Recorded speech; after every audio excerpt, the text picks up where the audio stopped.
Pause for a second. Think of one thing you've been putting off. Now imagine getting it done effortlessly. Sounds impossible. Keep watching. We've all been there. You have something important to do, an assignment, a project, a workout, but instead of starting, you scroll through social media, clean your room, or tell yourself, I'll start in 5 minutes. Hours pass and suddenly the deadline is looming.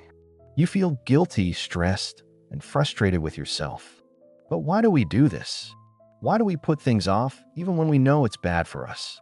The answer isn't just about laziness or a lack of discipline. Procrastination is deeply wired into our psychology and brain chemistry. If we understand how it works, we can break the cycle for good. Why we procrastinate, the science behind it. Procrastination isn't just about poor time management. It's an emotional regulation problem. It's our brain's way of avoiding discomfort. Whenever we perceive a task as stressful, boring, or overwhelming, our brain triggers a fear response. The amygdala, the part of our brain responsible for processing emotions, releases stress hormones like adrenaline. This makes us feel anxious about the task, so instead of facing it, our brain seeks out something more immediately rewarding, like watching YouTube or checking our phone. And this is where dopamine comes in. Dopamine is the chemical responsible for pleasure and motivation. When we scroll through social media or play video games, we get a quick hit of dopamine, which makes us feel good in the short term. But after that dopamine spike, there's a crash, leaving us feeling worse than before. This is called the dopamine trough. The deeper the trough, the harder it is to regain motivation and focus on our actual tasks. The problem is, the longer we procrastinate, the more overwhelming the task feels, which makes us procrastinate even more. It's a cycle. So, how do we break free? Let's talk about solutions. How to overcome procrastination. 6 practical strategies. Number 1, break the task into small, manageable steps. One of the biggest reasons we procrastinate is that tasks feel overwhelming. Our brain perceives them as huge, impossible challenges, which triggers stress. The solution? Break them down. Instead of saying, I have to finish this entire project, say, I'll just write the first sentence. Or instead of saying, I need to study for 3 hours, say, I'll study for 10 minutes. This reduces the brain's fear response and makes the task feel more achievable. Progress fuels motivation. Once you start, it's easier to keep going. Number 2, the 5-minute rule. Trick your brain into action. This is a simple but powerful technique. Tell yourself, I'll do this task for just 5 minutes. That's it. Just 5 minutes. The reason this works is because getting started is the hardest part. Once you begin, your brain shifts from resistance mode into focus mode. Often, those 5 minutes turn into 30 minutes or even an hour without you realizing it. Number 3, use the dopamine trick. Make the task more enjoyable.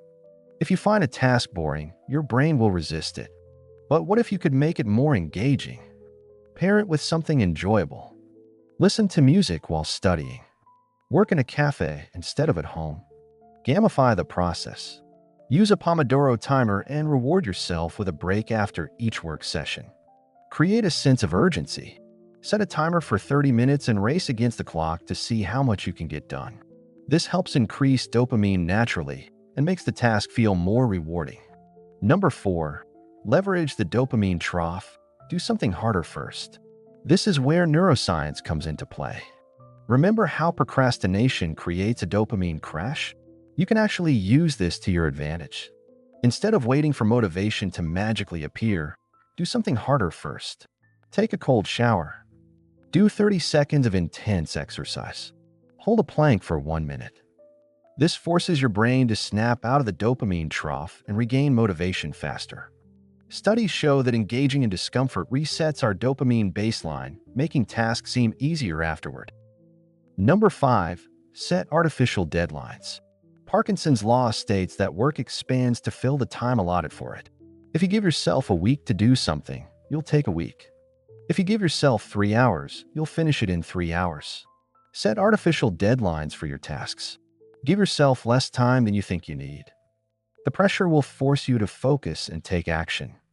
Number 6, change your environment to reduce distractions. Our surroundings shape our behavior. If you work in a place full of distractions, your brain will naturally seek them out. Put your phone in another room. Use website blockers, cold turkey, freedom, or stay focused are some options you could try out. Work in a different location. A library, cafe, or co-working space can boost focus. Eliminate the option to procrastinate. Make the right choice the easy choice. The power of taking action. The truth is you won't always feel motivated. That's normal. The key is to act despite how you feel. So to recap, here are the 6 practical strategies to overcome procrastination. Break the task into small manageable steps. Use the 5-minute rule to trick your brain into action. Use the dopamine trick to make the task more enjoyable. Leverage the dopamine trough by doing something harder first. Set artificial deadlines for your tasks. Change your environment to reduce distractions. Procrastination is your brain's way of avoiding discomfort. The more you delay, the worse it feels.